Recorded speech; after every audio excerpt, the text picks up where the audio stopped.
Hi everybody. So as you saw from the video, last night we went out and had Indian food with Stephanie and Cheryl.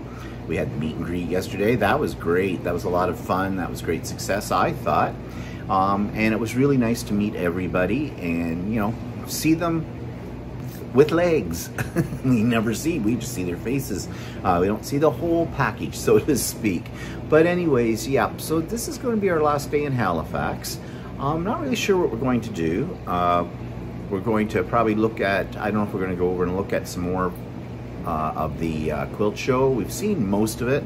Walter mentioned last night maybe we should go over and take a look at something we were in very quickly the other day, but didn't really look at that closely.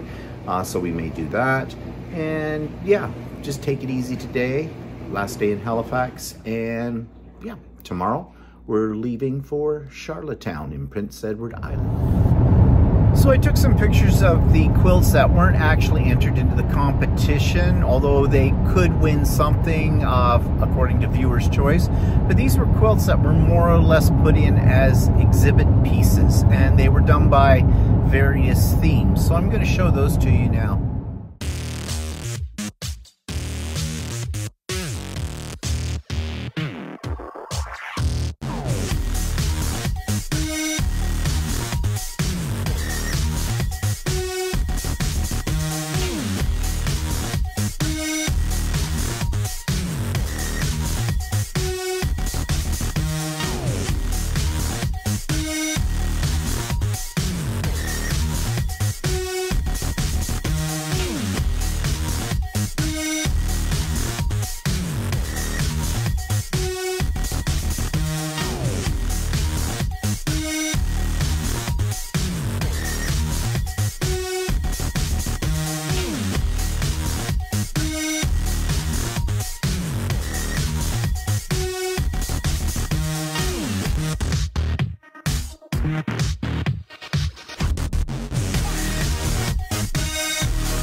Get paid for or something, and then you get unemployment insurance for the rest of the time, right? But you can milk it and be out for a year. A company has to. Okay, so we're sitting in a Mexican restaurant. I'm not even sure what it's called. It's Mexican, and we're having taco salads. All three of us are doing taco salads. Really good.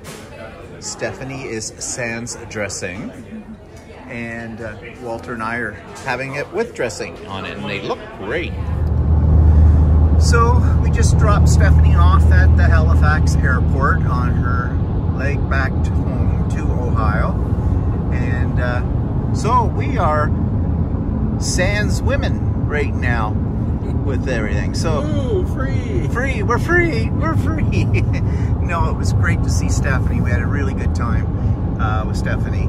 And yep, I'm sure we'll see her again. Well, we will definitely see her again at Christmas time when we go down to Georgia for the retreat and that.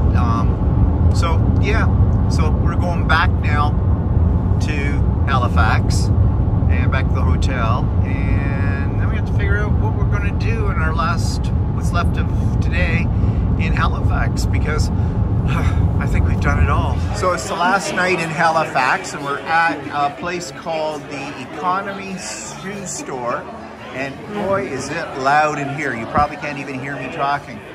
Give you an idea, there's a tree. Man, do you like burgers? And of course we're having a beer. And I think Walter ordered the mac and cheese, and I'm having the Alfredo, which is chicken and fried pancetta and broccoli. And what makes that mac and cheese you ordered special? It has smoked bacon and apple with smoked bacon, mac and cheese with parmesan and green onions. Oh, okay. And I thought the loud bitches were leaving, but apparently they moved tables, or one did anyways. So yeah, it's very, very noisy in here. It's quite the hopping place. Actually, this is later than we usually have been out for dinner last few nights, and it seems like Halifax at night is just a party town. So we went out, and you saw the pictures of the place where we were eating, and while we were eating, we've been following Stephanie home, and give it to Air Canada to screw up.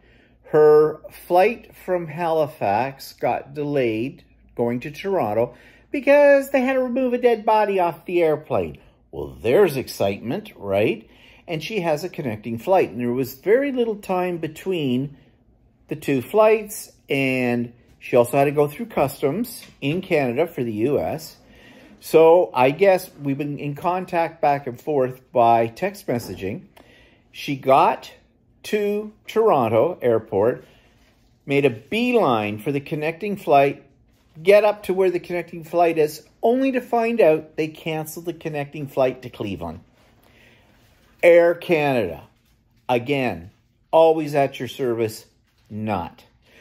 But I asked Stephanie if she got any compensation for this, i.e. like a hotel room, and she said yes, they were putting her in the Alt Hotel. We have stayed there. It's on the grounds of the airport and things like that. And at least she'll get a clean and comfortable room for the night, and there is food service there as well. So she'll be able to get something to eat, and a little concerned about whether she'll, I hope someone helps her out to tell her how she has to get to the Alt Hotel from the terminal, because you have to take the light rail transport for that. It only takes about 3 minutes, but kind of thing. But it can be a little confusing if you've never done it before. I mean, we get confused, and we've done it many times before. And she's got a flight now. They rescheduled her flight for tomorrow morning at 8:20. What a dilemma. You know, I'm sure she's really tired out and everything like that. So hopefully this part of her journey will go okay.